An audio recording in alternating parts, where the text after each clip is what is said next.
ladies and gentlemen. Today, brought to you is Eifnir, and today I, the techno zombie wizard, Ken, is going to bring in the show with my bacon barbecue friend Hassan. Yo, you guys want some meat off my grill? And by grill, I mean dick. And some unicorn fairy dust super butter. Over here is Tristan. Ching, ching, ching, ching, ching. Have some unicorn fairy dust, everybody. Yeah. And some super butter. Locally grown. Gross. And today we're going to talk about shit that seems to transcend media that we'd like to see stop. Or maybe just take a break. Yeah, take a break. So Hassan, this was your suggestion. So do you want to set the stage for us? Yeah, well, I was just thinking about stuff that has kind of flooded into basically all forms of media that we consume. Wait, before you explain though, can I just bring you up to speed on Once Upon a Time? No. Well, I'm going to anyway. So in the next season, they're bringing in Cruella de Vil, Ursula from The Little Mermaid. Okay, Cruella de Vil isn't even a fairy tale character. She's a Disney character, though. They're there, son. They've already established that Pongo, the dog from 101 Dalmatians, is owned by one of the people. Shut your name out right now. You leave Pongo out of this! No, Pongo's in it! You leave Pongo out of this! There's still time for the classic fairy tale of 101 Dalmatians. God damn it. So classic. So classic. Anyway, go on. And the villains are going to try to take the hero's good endings so that the villains are all trying to take the hero's good endings so that the villains can have good endings. Or happy endings, rather. Alright. So number one on my list of things I want to see die is fairy tales brought into the modern world. Because holy shit, that is flooding into everything. And I'm sick and tired of it. Like, the thing is, it's a really cool idea in practice, but then when you're seeing it for the 8th time, you're just like, yeah, I really don't care that, hey, this is what Jack in the Beanstalk would be like if he had to live in New York or Australia. It's like, I don't care. Like, I've seen this done before, so your super cool, awesome concept is just par for the course now. Yeah, it's like, oh, great, it's just more of that. And, like, it can totally be done well. I really enjoyed The Wolf Among Us. I mean, Fables is a well-written comic, but it's also, like, how interested am I in Fables when there's at least 3 other comics that kind of do the exact same thing? Yeah, makes sense. And, you know, it's not even just, like, that they're being made real, it's that also, like, there seems to be a super big uptick in fairy tale stuff in general recently. Yeah. The real grim way. And just the bleed over between those two, it's like, I just don't care anymore. Like, on paper, this is a really cool thing. But when all of a sudden this is everywhere's, why do I care? Yeah, and this is the problem too, is that, like, fairy tales brought into the modern world is not necessarily even a bad trope. It's actually, like you're saying, it's pretty fun. The problem is that we're hitting a point of oversaturation. So you end up getting a lot of fairy tale stories nowadays. Oh my god, how many... there was one year where there was, 3 Snow White movies? There was, was there ever? There's a Cinderella movie coming up. There's another Beauty and the Beast movie. Maleficent was last year. That's right. Forgot about Maleficent. And, the other problem that you run into with, the fairy tales brought into the real world concept is that, of course, in this one, we want to make Prince Charming actually Prince Charming, but in this one, we actually want to make him a total douchebag that cheats on women. So it's it's a weird thing of of course you want to make your own unique and interesting thing, but then if you actually try and get into all these different things, trying to keep it kind of straight, wait, which one has the Prince Charming that used to date this character? You could just get that, sure. But, all that stuff kind of just gets crossed over, where it's just you're all using the same character, but in different ways, but then kind of not, so I don't care.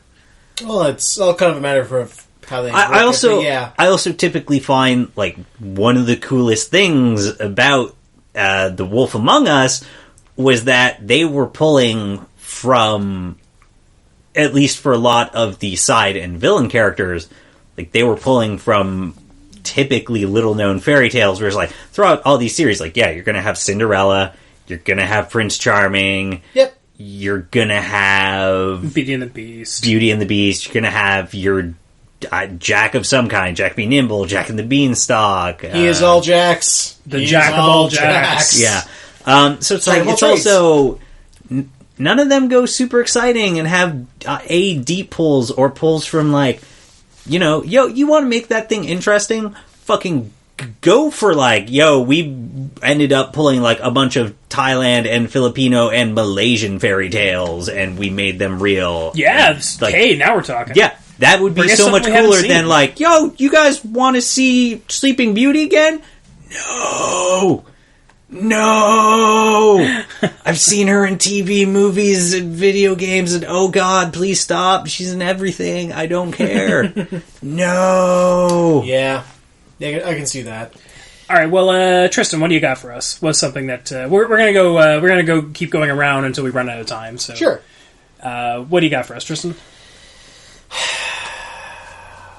Let's try to really word this. Do your best. We believe in you. I'm going to leave my heavy hitter for later, but right now, mine is basically, I'm getting kind of sick, and I will still watch the shows that I'm currently watching that have this trope in them because they're still pretty good, but it seems like everything today is trying to threaten the audience with the death of characters. Oh, yeah. Oh, I see what you're saying. Yeah. Kind of your Game of Thrones Like, syndrome. I would say the worst case of that was Call of Duty Advanced Warfare 3, where, because here's the thing. That was going for No, right? but like, this is cross-media, but here's the thing. I know. So Call of Duty 1, when your character died, that was a really mind-blowing moment. Yes, like, oh yes. shit, I didn't see that coming. And Call of Duty 2, they did a pretty good job of not making you realize which one they would kill, because you got to play as multiple characters in that one. I believe. Yeah. But then by the third one, you're like, no, I know this guy's going to die. You've done this twice before, and he's obviously the one who's going to die, because I know you're not going to kill these two, so he's going to die. Oh, look, he's dead. Yeah, I knew that. Of course that was going to happen. At any Hey, point- Sarge, I sure love being alive! Yeah. Yeah, at any point do I play as Soap McTavish? Oh, he's not going to die then, so there you go. Yeah. Yeah. But yeah, no, I totally agree with you. That is a trope where it's just like, okay, like, characters can die. Yeah.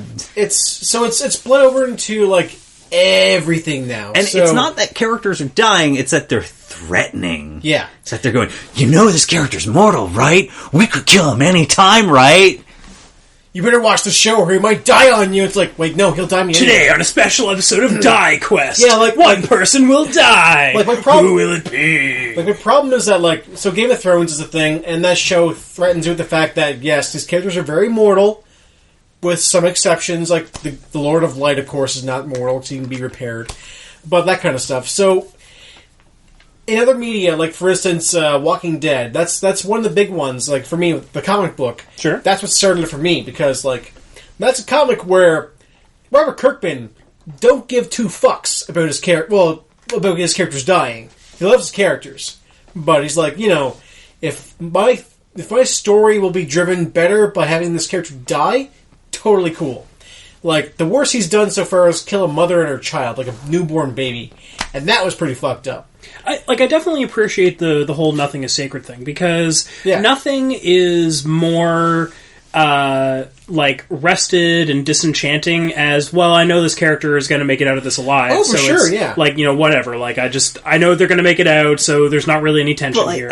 like, especially with TV, the problem Yeah. is always that, like, Yeah. that, well, they might kill off a side character anytime, but that's always happened in TV. It's like, the idea that they're going to kill off one of the main characters, it's like, no, you're not going to do it episode 3, because of No. course you don't do that. That's where you're going to have your season cliffhanger, Well- or that'll be like a 2-part special at the end, So, there was one cool thing I mentioned, actually, about TV doing that once, which was awesome, which is actually the very first episode of CSI. Episode 1 of CSI, what they do is give you a character, like a rookie CSI agent, who is going to be your main character, like blends into the whole world, Episode 1, they kill her off. Man, I don't remember that at all. Oh yeah, holy shit! I watched a lot of CSI. I don't remember that at all. She gets murdered by a serial killer, and that sparks the whole season. Holy shit! They try to track this guy down. Wow. Yeah, so that's episode 1. That's kind of amazing. Which I kind of dug that. It's a very... again, killing off characters is great. It's the constant reminders and threatening of like these characters could die. And you're like, yeah, but I know you're not going to kill any of the important ones unless it's a really big set piece moment, because of course you wouldn't. So fuck off. But then there's whole news with the whole like the Game of Thrones series will now diverge from the books. Yeah. So it's like I was making constant jokes, and I have been since then, of like, haha, you bookies and your book knowledge is useless, because now anyone could die. But it's just that's just a continuation of this like same threat. Yeah, exactly. Yeah, yeah. For me, like basically the problem that I have with this threat is that what they do to make the really hammer this into your psyche and make you fear this is that they make the deaths meaningless, even though they mean something to you. Like, the characters mean something to you, but their death totally might not even mean anything at all to the plot. Like, for instance, there are plenty of characters, like for instance, like Hassan said with Call of Duty. Characters die in that game all the time, and those games all the time, and it doesn't matter because you can see it coming. / the character who you're playing as, their death does not matter. Yeah, but by the third game, you knew the person that was going to die. You're like, no, I know you won't kill off the other two, so yeah, of course you're going to kill this guy. Yeah, like or for instance, like there are mounds of characters in Game of Thrones that die, and that it seems a little meaningless sometimes. Like, for instance, like Littlefinger says it in the last season, where he's like, you can just die in the shitter, and there you go. Well, actually, if I recall, he lists off like he gives like a laundry list of like terrible ways to die, and I think everyone that dies after that point subsequently dies in that fashion. Exactly. Yes. Yeah. Yeah. So that's totally a thing, but at the same time, like those are like their deaths mean something in terms of the plot, but their deaths are just a plot device, and that's kind of my problem. Like sometimes, like their death should have a little more meaning. The other than just really that. terrible one is where they foreshadow the death. So throughout the entire season, they do is this the moment where they die? You're like, no, it's the last episode. Because again, why you want to end on the big note? I know you're not going to foreshadow something in episode 1 that takes place in episode 4 and then have 8 more episodes of that. No, of course you're going to draw that out as much as possible. Or for instance, actually, a big one for me back in the day, when I used to watch Lost, was Mr. Echo. He was my favorite character of that entire series. He was a dolphin who liked to swim in the ocean. No, he was a drug lord. Well, ex-drug lord, actually. And he was kind of a weird de facto leader, where he was a big tough guy, right? But his whole thing was that he was starting to become softer and more for the people. That was his whole shtick. That character was excellent, but they just kind of killed him off a little randomly in midway through season 3. And I stopped watching immediately after that and went, well, I mean, they didn't... If they had made his death a little more meaningful, would have been great, but, like, they had let this whole thing unresolved where, like, because Lost is weird, like, that character kept finding, like, statues of the Virgin Mary everywhere, and that kind of thing. Like, they would, like, have, like, a weird black ichor on them and that kind of stuff, and it's like, well, are they in hell? Like, what's its meaning? And there was no real resolution to that. I mean, there was, but it wasn't as satisfying. But yeah, the whole threatening to kill characters off is just starting to get on my nerves. It's just, it just feels so empty now. It's just a gimmick. Let them die or don't kill them, but don't stop trying to make us, need to come back later on to make sure they're not dead. Oh, another bad one for it actually is Sons of Anarchy. That show will just blatantly kill anybody off. To be fair, that's a soap opera, so it totally is. Yeah. It was just fair. And, like, to be fair to the show, like, it does certain things, like, for instance, Kurt Sutter, the guy that actually created the show, plays a character on there whose name I can't really remember, but his character is viciously, like, destroyed every episode. He doesn't really get a death. He's actually just maimed every time you see him. So, like, the first time he's there, he's missing an eye. Next time he's got like a busted left leg or like a busted lip. Next time they actually just like take his other eye, so now he's completely blind. Like, he ends up in a wheelchair, and I think he actually eventually does die, but yeah, like, the shit they do to that character, it's so threatening. It's like, oh, he's not dead now. Oh, maybe he's going to die next time. And the thing is, that character is he's kind of great. He's got a lot of lovability about him. He's kind of he's the guy that stays in prison for the mob to try and give them like an eye as to what's happening in the prison. And yeah, like the show doesn't really care about who they kill, which is kind of shitty. Just like me. So this whole trope actually goes into the one it blends real nice into the one I have kind of a bit of issue with, and it's the whole Hassan. Do you like Power Rangers? Yeah. But would you like Power Rangers if it's dark and brooding and oh my god, everything is so gritty? Survival of the fittest. Let the darkness take me, brother. Is it Power Rangers? No. Okay, good. All right. So it's terrible. So this is so the thing you is that agree like, with Green Ranger, do you? What? Never mind. Go on. So this is something that I kind of wish would go away for a little while. Take a fucking break on is everything is dark, everything is edgy, survival of the fittest. It's like and to take it to extreme of that is let's take something that wasn't like Power Rangers and then let's make it for sure because that way it's adult. And it's like that show's actually already got tons of like super adult topics, and like just because it's not grim doesn't mean it can't be adult. Yeah, and this is the thing, is that like grim and dark seems to be erroneously synonymous with adult, and it's just not the case. Like, you don't have to be all dark and gritty and broody and shit to be an adult oriented content. Like, it doesn't have to be that way. I kind of blame, although not really blame, but I feel like the big point for this was the Dark Knight. Yeah. Yeah, it's definitely a yes. catalyst in certain ways. Yeah, absolutely, because like that made fucking gangbusters. Like, they did so well with that, and that series in general just did so fucking great. So obviously everyone is like, oh, okay, well, we got to cash in on that dark grittiness sort of thing. Yep. But then you end up seeing this in all these other series as well. You get your Game of Thrones, you got your Walking Dead. We were just talking about these. And while Tristan is more concerned with the whole like oh man, someone was totally gonna die. We could kill any of these characters at any time. No, turn it off. I'm kind of more of the whole line of like the actual like these meaningless deaths or these. Like alpha male survival of the fittest bullshit sort of things, like the whole. I know you didn't watch the Walking Dead series, but Nope. I know that they. Well, I've seen the first two episodes and didn't still like going it, so. on, right? Yes, Yeah. okay. I haven't watched it in a while, but so like I know that it diverges somewhat from the comics, but I understand it also stays like relatively like. Diverges pretty heavily, actually. Yeah. Okay, but it keeps some like themes. Anyway, so one of the characters, from the first season, Sean. Yeah, Sean. Yeah, okay. Yeah. So, like, he gets this Shane, whole... actually. Shane. Oh, Sorry. Shane. Yes, Yeah, thank you. okay. It's Shane. Been a yeah. while. Right. Yeah.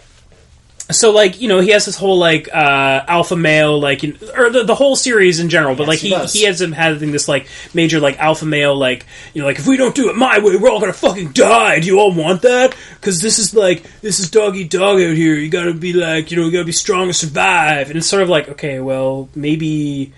it's not worth it if you stop becoming human. Yeah. At some point. Which is great because in the comic he dies within about 3 issues of him appearing. So. Yeah, I kind of wish that had happened in the series. That might have As helped. opposed to like the whole like 24 episode like run up or whatever it was when they meet him the first time in the series. It's kind of like yeah. Yeah, So like however long it was, but like it's he was in there all the way to like the end of the second season. yeah. Basically, in the comic, like you meet Shane. They go on a mission. They come back. Shane rails on Rick and Glenn for being shitty at their mission, and then like they meet him later on, and not Dale, Rick's son, I can't remember his name now, shoots Shane in the back of the head. All right, Yeah, that's it. Character over. done. Not brooding on Fuck this that for guy. That guy like sucked 20 anyway. goddamn episodes. But yeah, this whole idea that you get this like you kind of see it everywhere. Video games are very prevalent with this. Just recently this year, there was what was his name? Hatred? Yes. Hatred? Wait, what? The video game. The video game Hatred, yeah. Are you not familiar with Hate I am Train? not It's like familiar. Postal. Oh, wow. It's like Postal, basically. So you... Oh, yes, I remember now. Yes, that guy. yeah. Starring Not Important. Yeah. He says, my name is not important. Yep. So everyone has just called him Not Important. Good. It's like, so this game stars Not Important. So that one, wasn't that like developed by a bunch of like fucking neo-Nazis or some stupid I shit think it's like like that? one guy was. Okay, fine, The rest of but- the team's actually supposed to be cool or something. I don't know. But yeah, like that's a real bad example of like, video games need to make murder gritty and brutal and real. Like, no. I'm gonna put this out here. If one of your members of the team is a neo-Nazi, Yeah, I was- and the rest of you are cool, you're not cool anymore. That's kind of what I was gonna say. Look, I'm paraphrasing the internet. I know. I I'm know. just saying. Shadow of the Doubt and all, but Shadow of the Colossus here. That's a pretty fucking big I shadow. bet his son is entirely right. That's the thing. That's the problem. Anyway, go on. So like that's a great example of this year where it's like, like let's embrace this like dark, edgy, broody nature. Fucking kill okay. people all over the place. And I'm not like trying to be like characters can't die. Like I'm not kind of the same argument from But it's before. like, fuck, Babar has his mother, like, pretty brutally killed in front of him, but you would never call Babar gritty and like... Yeah, like, you that's the thing. Babar can have a very dark and serious moment, sure can. but it doesn't have to be gritty about it. Power Rangers has some fucked up, dark moments in it where it's like, literally, a guy's dad is dying before him, but it's not gritty about it because it doesn't have to be. But everyone's like, they should totally make this show gritty. It's like, no, it's not. No, stop not it. why it's there. And you know what? I Don't be feel like gritty elsewhere. I feel like there's like a phase though. Like I know that in my teens and like early 20s, I was like, yeah, oh man, it's so cool that they took this thing and then made it gritty and dark. So like, I don't know, I'm just as culpable as like anyone else who eats this fucking media up nowadays. But like, it's been years since I was like, it'd be awesome if they made this thing and made it gritty.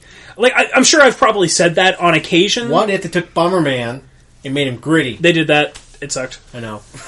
Our Min Zero, everybody. I think What the the fuck was other that? Play it problem on your Xbox. with What the that trope in general is that, in a lot of cases, it's someone throwing up one piece of fan art or like that Power Ranger short, and people are going, they should make an entire thing out of it. And you're like, no. they shouldn't. That's not... Just because this one piece works really well for it doesn't mean that if you took the whole thing and then made that, it doesn't mean it's going to work. Like... And then, like, even, like, the more, like, air quotes, child-oriented franchises took a stab at this as well. Like, you guys probably all remember within, like, the same, like, I want to say, like, same 2-year span, we had Zelda Twilight Princess. Zelda, dark but edgy. Then you had that Sonic game where he turns from a furry to a werewolf. To a furry Sonic the Wolf Among Us. There was also Sonic the Hedgehog, or sorry, Shadow the Hedgehog. Edge, very hog. I mean, so dark, so broody. Yeah. Well, that was actually a different Broody year. and dark. Yeah, go on. What was that? That was a different year, kind of a different era of gaming, actually. I feel like it was around the same time though. No, because that was a PS2 game. Yeah. Yeah, but Sonic the Werewolf came out like 2008. Yep. did it? I mean, like Twilight Princess came out on the GameCube originally, and then went into the Wii. Yes, That's true. Yeah. So, like, I'm talking about around like that. No, and like those Like a are 3-year definite- span or Those so. are Yeah, definitely yeah, like, they should make these gritty. But at the same time, yeah, it happened. No. Here's the thing: No. And then, what was the first Bat? It was a Batman or Dark Knight Rises or Batman Begins. Batman. It was Batman Begins. Yes, Okay, yeah. yeah. So like that was around the time I think when Batman Begins Yeah. came out as well. Yep. Yeah. So you ended up getting this whole like dark and edge factor, like, and it seems like that just hasn't gone away, just because everyone's just trying to ride this gravy train. And like Hassan said, the whole like what if this character was dark and edgy? Like here's a piece of fan art. We should make a whole thing the about worst this. one for me was actually what they've done to Superman in the past like 2 movies they made for Superman. Okay. Like Superman Returns was dark and edgy, and Superman Man of Steel is dark and edgy and terrible. Like, Was Superman Returns dark and edgy? yeah, So it's dark and edgy, but then it's weird because at the end of it, it kind of becomes weirdly campy. yeah, exactly. So you're like, Okay. oh wait, this would be so much with better if it was weirdly the Super campy. Baby. Yeah, remember that? Yeah, I But- would definitely like to see that in. So it's like, grit dark stories and stuff like that, they have their place, but I kind of wish that they would take a fucking rest. Sure. I feel like it can be done well. I feel like it could be done cool. I kind of feel like I've seen everything at this point. Just like kind of Hassan's beef on the whole fairy tales thing. Like you've seen a character be gritty at a certain point. It's like, okay, well, yeah, I can see Superman being gritty, but him being gritty is going to end up being the same as Batman being gritty. Is going to be the same as like these other 15 movies where they're going to have these super awesome characters being gritty. It's like here's fan art of these 15 Disney princesses, all as dark and gritty characters. Yeah, and people are like, they should make all these. Like, no, because they should totally make a thing about this. Fucking same. Yep. It's true. All right. Well, that's good for mine. Hassan, what? Let's go another round. So, what do you got for us? So it's a bit of a like. I don't know how to quite word this one, but I'm gonna go with like smart monsters, and it being like smartphones. What? Like smartphones? Exactly. Except they're monsters. Okay. No. So they have screens it's on that. them? Yes. Like touch sensitive monsters. I'm going to touch this Yeti. You know, you think about the 50s and the 60s, which, you know, was the rise of monsters like your werewolf, your vampire, your Frankenstein. Your classic movie monsters. Your zombie. Yeah, your classic movie monsters. And, you know, obviously, like, you can even apply this to newer monsters, but, like, those movies always had more depth to them, where they're not necessarily, like, idiots, but they were still kind of evil monsters to be feared. And obviously they were conniving in like an animalistic sort of way. Yes, sure. You wouldn't necessarily call like maybe a wolf. You wouldn't necessarily call them smart, but like they have like an instinct to them. Yeah, like they're still dangerous in their own way. But it's like you can't seem to have a movie where someone is a werewolf now without it being this pained experience for them that they don't want to have to go through, but they don't have a choice, and it's difficult on them, and you have to see the hardship it creates. Or if they're a vampire, or like, you know, certainly there's a cultural shift in a lot of those things where like, obviously trying to play those things the same way, you might get weird racial undertones on them now that wouldn't be quite as cool in certain ways. But like, I feel like to a certain extent, you can have a vampire or a werewolf just be an evil monster that you're supposed to kill in a movie, and still, you know, humanize them to a certain extent, and still show, like, hey, maybe the guy who's the hero that's hunting these isn't such a great guy, because he doesn't care about their humanity, he just sees them as a monster. Like, I still think you can do that and still have the person not supposed to be like, you need to deeply understand the person behind the monster. Yeah. Like, no, I just want monsters in movies again that I'm supposed to be cheering for when it dies. Actually, kind of a good one for that is Ginger Snaps. The fuck did... I mean, I like them as a can or a snack, but I don't want to murder them. No. So, Ginger Snaps is a werewolf film, a Canadian werewolf film, actually, in which basically it's all about teenagers who have become lycanthropes, and there's not really an implied lesbian relationship. There's totally a lesbian relationship in there, but one of the girls is a evil werewolf. Whereas the other one is not quite that. Okay. So when she dies, it's actually like, okay, thank God. Yeah, and like it's stretched outside of just monsters to even your slashers. Like the last Jason and Halloween was even worse. Yeah, both of them dwelled and Nightmare on Elm Street. Like all of those movies, the more recent ones dwelled way more on like you need to sympathize with the person doing the killing to be fair, to understand why they're doing it, than just like. No, they're just kind of a crazy guy killing.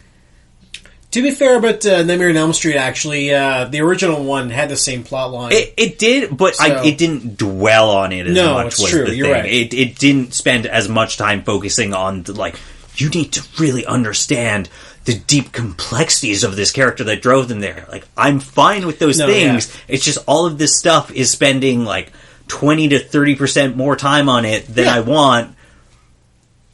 And again, like, the problem with all of these isn't that any single one film is doing it. Yeah. It's that they're all doing, or not just films, but like video games have definitely done it in recent years. Yes, they have. TV series, like, I'm trying to think of a recent TV series that has done it. Well, actually, I was trying to think back of like what was like an early TV series that did this that would have sparked this off, and I feel like one of the culprits for that would have been Angel from Buffy the Vampire Slayer.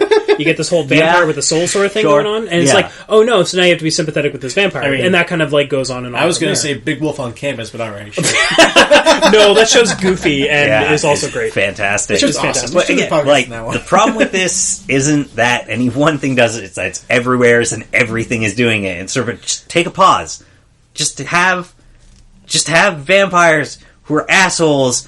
And that you want to drive a wooden stake through their heart. You want to stake every motherfucker you see. Yes, just give me that, for fuck's sakes. Stop trying to make me go like, I'm so sorry for having to do this to you. I hope you're liberated, free now. And I think like the biggest problem with this too is that like the intention here is to try to be more intellectual or philosophical about it. Because it's like, you know, like you could just kill things mindlessly. But like, you know, what if you actually thought about the implications of what you were doing here and everything? And it's kind of, in a way, it's trying to be...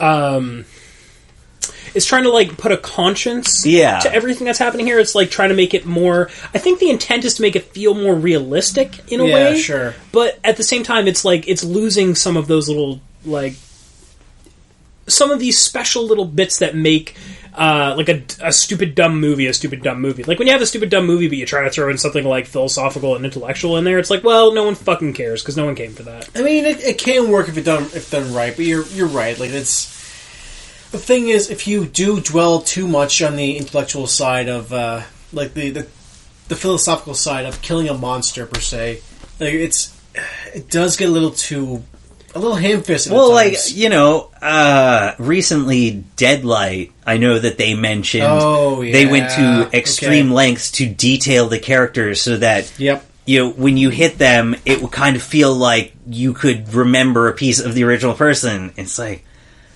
yeah, I get what you're going for, but I'm not playing this game for that. I'm playing it to bash zombie skulls in. I mean, like, Dying Light. Yes, Dying Light. Yeah. It's why I really like Dead Rising, is Dead Rising never tried to make you sympathize with the zombies or feel anything. It's just good zombie killing fun. Yep. It's like, oh, thank God.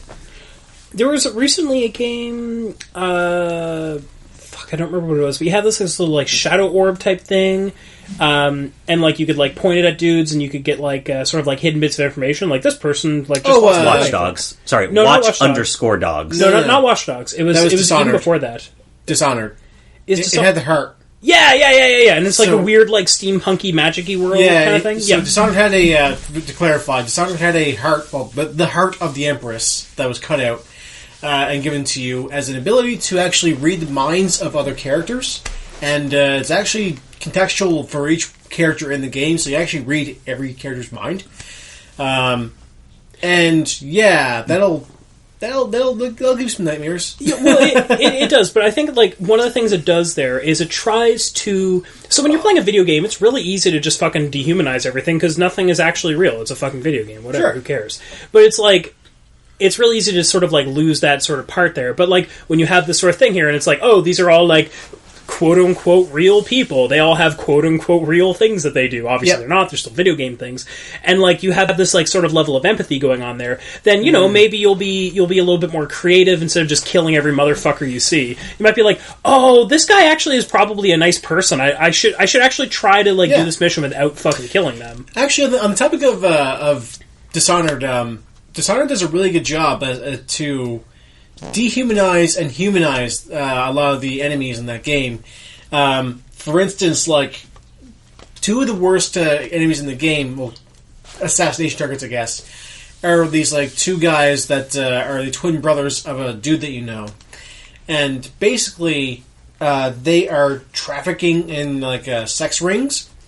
And the idea there is that they're actually trying to pawn off the princess, like the Empress's daughter, into a sex ring. So you can either just kill them, or you can do the worst thing, which is have them sent to a mine with their tongues cut out and live their life as slave scum, basically. So you can either take the moral high ground, technically, and send them to the mine, which I think is actually worse, or you can kill them. And this game actually does a really good job of letting you know what their reasons for doing things are in this game, like for all the characters. And in fact, the central theme is the dehumanization of your main character, because over the course of the game, you get more powerful. Oh no, I became the monster who has to die now. Well, it's not that far, but like They it's tricked me. you can totally become that evil, horrible monster that you are kind of destined to become, because if you go too far into like adding more dark magic to your abilities and that kind of stuff, then you get a little more tainted. And the ending will change depending on what you've done, of course, etc., etc. So it is kind of there. Like, the whole you are the monster thing is kind of in that game. But at the same time, yeah, the whole... I'm trying to say, like, the smart monster aspect does kind of crop up with all the other enemies in the game. And, like, along this line, too, this whole, like, you're, like, empathizing with the monsters thing. There was Dracula Untold came out last year.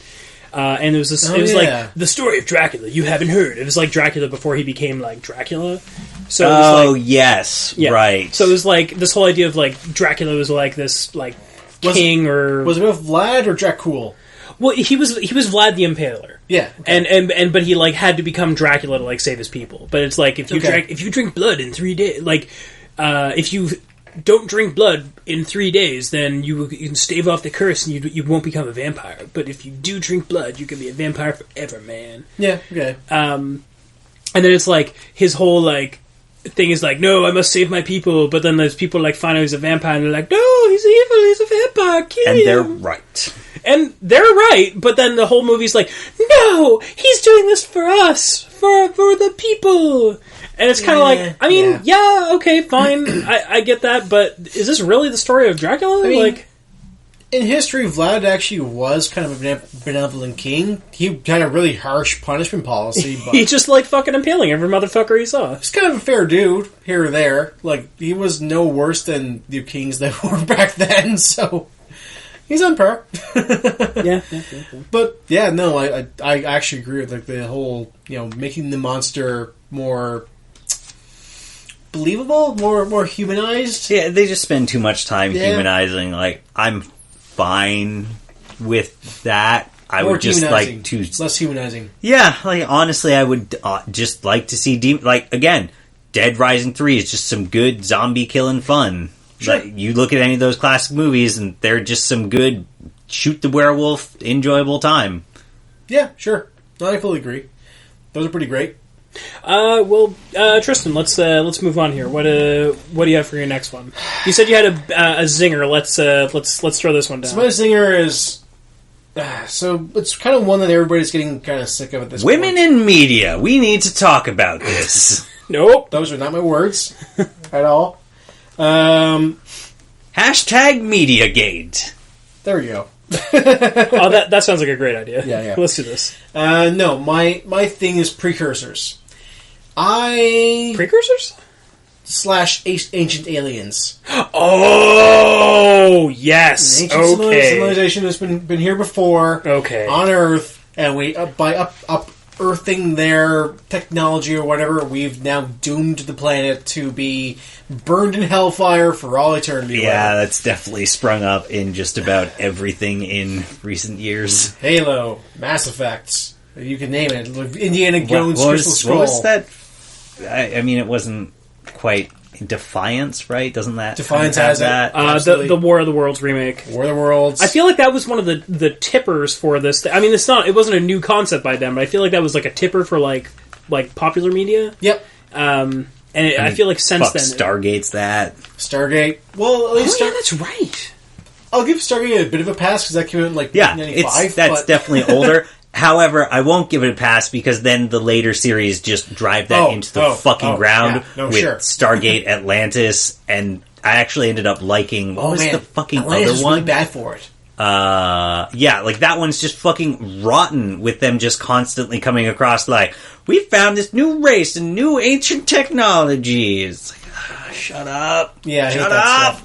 And then Mass Effect, I mean, I could praise Mass Effect forever, but I mean, that's like their plot device here is that like there's just these mass relays from this ancient race that like, and all of our technology is now derived from this. And oh my god, the Reapers, they're so ancient, they're trying to kill us all. They're yet another ancient race. They're 50,000 years old. Oh my god. Yeah, like that kind of stuff. Or Halo was the worst one for me. It was like, oh, the Forerunners were on Earth, and they put a key in Earth, and now we can get the key, and we can activate the Halos and destroy the world and kill the Flood. That was it's so bad. Like it's even worse in Halo 4 when they actually make you fight a Forerunner, like just a guy who's been just buried in Forerunner technology that he's like kind of Han Solo'd his way out of it. Basically comes back and is like, yeah, I'm going to like destroy the world now because I'm a Forerunner. I guess that's my reason. Like, it turns out they're evil, even though they were clearly trying to help the future of humanity or whatever. It's a really weird fucking thing. What was that? Shit, I watched it. The recent fucking space movie. Fucking space movie. What's his? Matthew McConaughey. No idea. I don't know what this is, but I want to watch it now.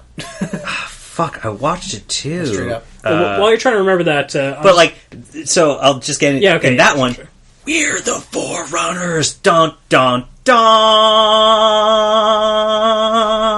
My God. Basically, he ends up going into the fourth dimension and kind of goes back in time and sends the message to save humanity using force. Wasn't the one with Christopher Nolan's movie? Or Yes. Yeah, that's one. I can't remember what it's called now.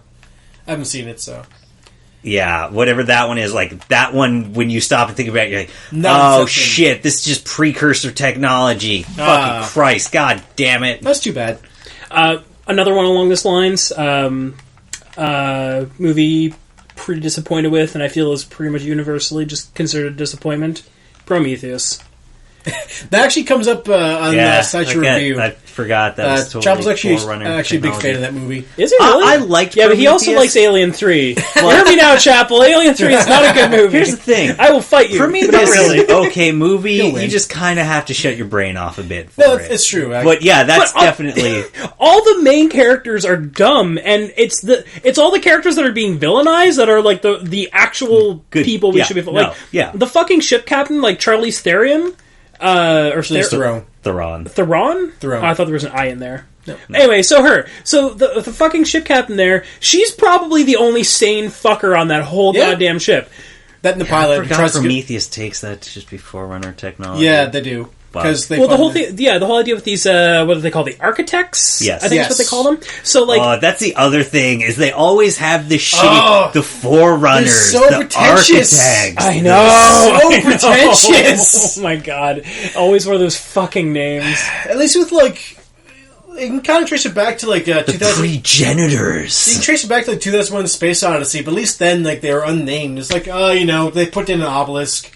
And we don't know what they were called. So. I mean, fuck. There was a multi-part episode in Star Trek: Next Generation that was all about like the explanation for why everyone is humanoid is because there was like this ancient race of humanoids that like sent their DNA out into the world. They basically ejaculated over a bunch of planets, as you will, as you do, and then that's what gave rise to all these. I think that like races. The other part of that is always always like they're gone. So like with Stargate, it wasn't nearly as bad because they just technically they just find alien tech, and while everyone has the Stargates, like most of the technology and stuff they're coming across is like no, like the Asgardians are still there, the Goa'uld are still there. Like here's this group of people who are still around and doing stuff. Like they're not finding like it only looks ancient to us in certain ways, or it's like old technology for those aliens, but it's like those aliens are around, whereas it's like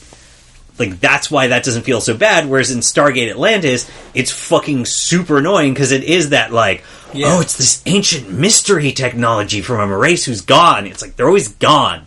They're never around. Mm-hmm. It's like, what? Fuck off. Can't it just be aliens left technology, we found it, and then we meet them? No one else has it, totally, and I forgot until now, Elder Scrolls.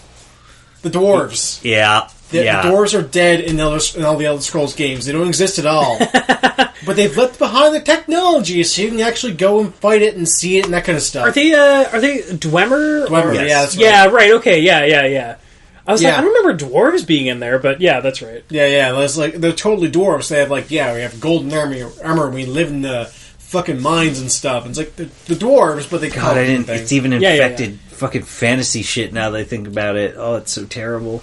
Yeah. Ugh. No, well, and at least fantasy can kind of go back to like its demons or whatever, and you can kind of fudge it a little bit to make it not sound as pretentious, but still very. Yeah, but then you end up getting like a god and heaven and hell sort of thing going on there. Well, yeah, it's true. I mean, it's a struggle for anybody that's trying to write that kind of story to not make it sound as pretentious. Like I said, it's hard to make that sound good and not kind of lame with how up your own ass it is. Yeah, I know like the words forerunners, architect, that kind of stuff. You gotta avoid those. Just at some point, maybe just give the actual guys like the aliens a name. Like, I don't know, like the Xanthucidid apostrophe idars. I mean, sure, yeah. It's like, yeah, we have ancient technology from the Xanth, whatever the hell it is. At least now we kind of have like we know their history. They're not a mystery to us. Like the mystery is where it kind of becomes pretentious. Oh fuck! I just remembered the recent Wolfenstein game had that. Did it? Yeah. Except in that it's the Jews, which is a little weird. Okay. That is weird, okay. Well, you got any more on that one? I said my piece, I think. Alright, cool. Yep. But I don't really have any others that, like, really, like, cheese me or anything like that. I feel like we kind of talked about a lot of them, so I'll just defer my next one to Hassan, since it was his topic anyway. Fair. Right. So what cheeses you off? What do you want to see retire? I worded it as variant versions, mostly because I feel like this started with comics, which was the like, hey, here's a variant cover of the same comic, but if you want to be a collector, you gotta buy the same comic 2 times. And then for 2 times is small potatoes nowadays. I mean, it started 2 times. Yeah, but sure, yeah. That's the thing, is that, in certain ways, for different reasons, that bled into video games, where it started to become like, oh, well, if you pre-order the game here, you get this bonus, and if you pre-order it here, you get this other bonus. And I know, like, anime is particularly becoming bad for it, but I believe, like, other TV shows are starting to become bad, where it's like, there are various boxed versions of the same thing. So it's like, if you want this box cover of it, it's like the same, series, but it's like, this box art has character X on it, but this box art has character Y on it. Wait. And so you can finally get my copy of X-Files with Peekaboo panties in the front? Yeah. I don't know X-Files well enough for it, but I'm going to say yes. But, like, the problem with all of it is that, like, variant covers are cool enough. Pre-order bonuses are cool enough. But it's the fact that they're starting to divvy this stuff up into, like, we're going to have 50 different kinds of it. And if you want everything, go fuck yourself, because there's no option to just buy it all. You're going to have to just buy the same fucking thing 1,000,000 times over. Yep. And it's all just designed to screw you out of your money. Yeah. It's the worst goddamn trend ever. Like, when, is it Marvel does the whole, like, we're going to do 1,000,000 variant covers, but it's one for each city. That's a pretty cool thing to do. But when it's like, we're just going to have 6 different variant covers of this thing, and we know that people like to collect it, so that's why we're doing it. Oh, so you don't have a problem with, like, the regional variants. So, like, say for example, Giant Robo is doing their 3rd Transformers variant cover this year. Yes. Yeah. For like they've done 3 different Transformers series up to date. At that point, you're doing so many of those. It's clearly not designed for collectors. Like, I'm sure somebody out there wants to collect it, but I mean, being from Halifax, I want to collect it because you want the Halifax one. Yeah, exactly. But like, they're not doing that because they realize, hey, if we do that, some sucker out there will buy this comic 100 different times. Like, no, it's literally retailer incentive. It's when it's like the smaller, like 5 or 6 variants. They're not. It's not like they're doing those variants because you're looking at, Spider-Man 125 and you're going, I really don't like these 3 variants. I wish there was a different cover. And then they're going, hey, here's this 4th one. And you go, that's the cover that'll make me buy it. Like, you're going to buy that comic anyways because you read Spider-Man type thing. It's true. It's the reason they're doing those 6 covers. Same as fucking video game retailers. have started to have, pre-order at GameStop, get this. Pre-order it at Best Buy, get this. Right. Pre-order it at Future Shop, get this. The exclusive because deals. literally, they know there are people out there who will pre-order that game 3 times, take the game home, use all 3 pre-orders, return 2 of those copies, and even if that person's losing $5 to $10 because they're going to charge them that on the return fee, or they know people are doing that, so they don't give you the full refund, they fucking know, like, the game maker doesn't care because they've made the money. Like, they sold that game to Future Shop, they then sold it to you, they've made their money. It's all fucking bullshit designed to screw over consumers. It's terrible. One actually really egregious one that's coming up pretty soon is the... so Princess Leia is getting her own comic series. And the variant cover for that is actually Darth Vader. What? Yeah. Why? Just single, alone Darth Vader. What the fuck? On the cover of Princess Leia. What the issue fuck 1. is this shit? Like, what is this? Yeah, right? Like, how does that make any fucking sense? Who's doing Star Wars right now? Marvel? Marvel, yes. Fuck you, Marvel. What is the fuck is this? Yeah, Marvel's back for it. And the ultimate worst part about it is none of it matters. Like, it's the same thing on the inside. It's the small decoration. In video games, none of the pre-order bonuses ever matter because they can't. They all suck. they can't say, like, oh, well, Future Shop's getting this one really cool mission and then Best Buy's not going to get the cool mission. They're just going to get some dumb gun skin or a different outfit for your fighting game character. Like, of course they're not. And it's just, I don't know, it's all just so gross, and the fact that that's now starting to bleed into, like, DVD box sets and stuff, that it's just like... I know. Where that's like, well, maybe it's one thing when we're talking a, $5 comic, when we're talking a, like, $100 box set, and they are trying to encourage you to buy it twice, that's fucked up. It is, yeah, it's pretty bullshit. It's like, hey, collectors, buy this thing that we are not going to make any real money off of anyway, because it costs more to make than you to buy, so...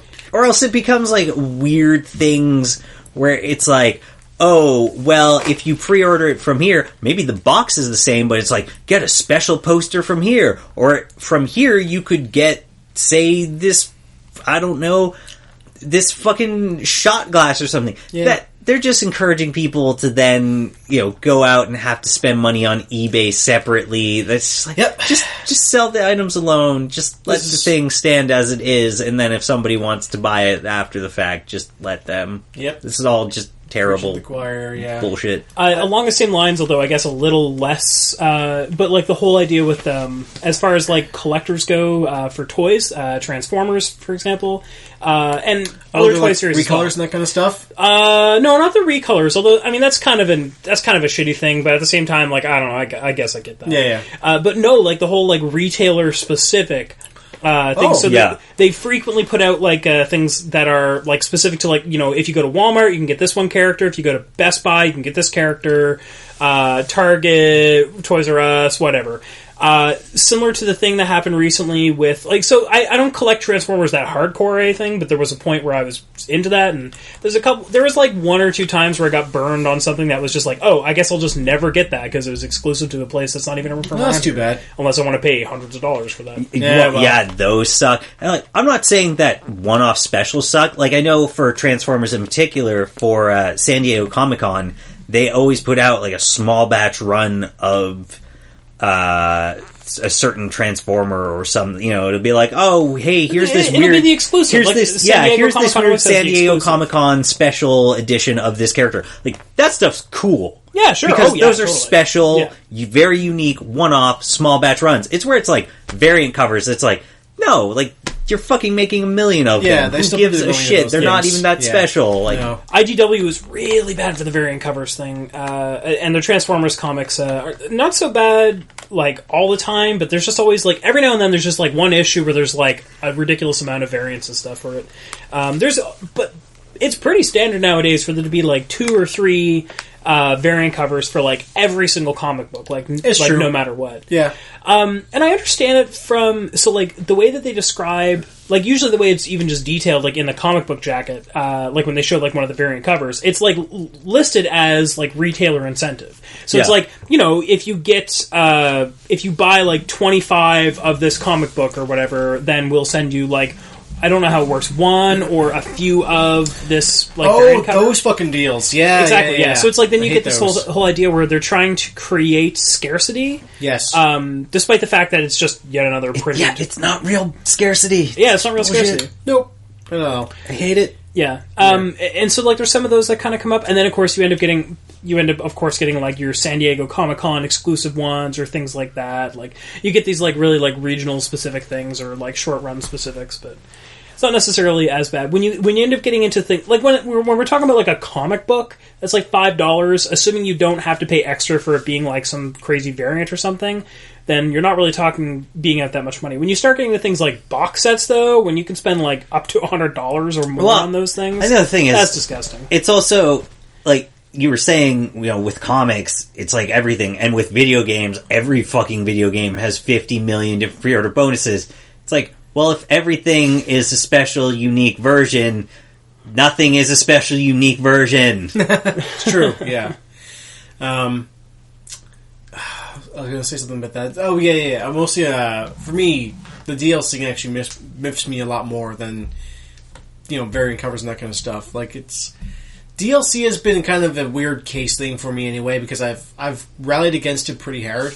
Like, I will not pre-order anything at all unless I want it that badly.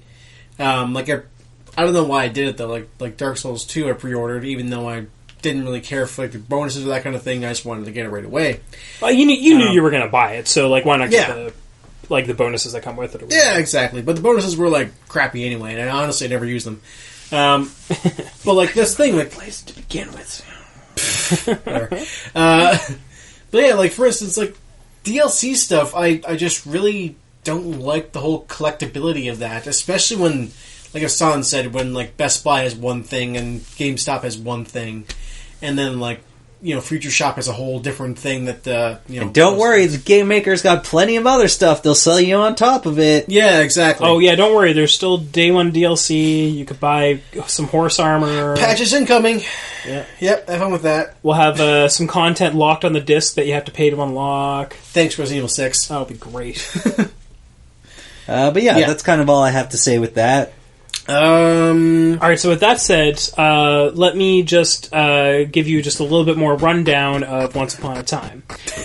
So Rumpelstiltskin steals the Magician's Apprentice's hat in order to actually... no, wait! No, don't kill yourself! No, I have to tell you what's going on! No! Oh. Well, anyway, Tristan, so... Rumpelstiltskin steals the Magician's Apprentice's hat. I'm already sleeping my wrists right now. Oh. You can't hear it, but it's like... So Joan Rivers... Rumpelstiltskin steals the Magician's Apprentice's... She's even deader than I am. Oh, yeah, she's already dead. That means she can't die! Alright, Joan, alright, well, let's talk about this. Alright. See you later, guys. Hey.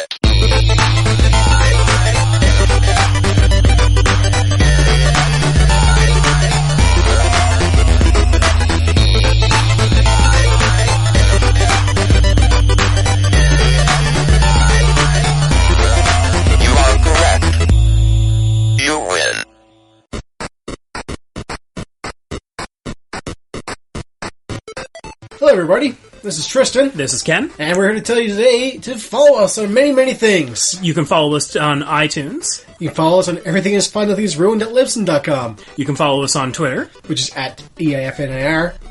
You can follow us on Everything Is Fine Nothing Is Ruined at Tumblr.com or Tumblr. That's too long. You can follow us on Podomatic, which is Everything Is Fine Nothing Is Ruined at Podomatic.com. Still too long. You can follow us on Patreon, which is pretty simple. Patreon.com/eifnir. Alright, and then soon we are working on getting a YouTube channel. You can follow us on the Cube. That's a tube. It's tube. YouTube. Oh, it was a typo. You go through a tube. So what's YouTube then? I don't know. Oh, okay. Anyway, we're going to be on there under YouTube, I guess, .com/everything's funny this ruined. Yeah, if listening to our audio tracks is too convenient for you, you can go to YouTube and watch our video, which is going to be a picture of all of our sexy faces. And you can see us there on YouTube. You'll be watching us, we'll be watching you, it'll be great. Yeah. Be a big old showdown. Yep. So follow us on whatever is the most convenient for you, or inconvenient if you like to play on hard mode.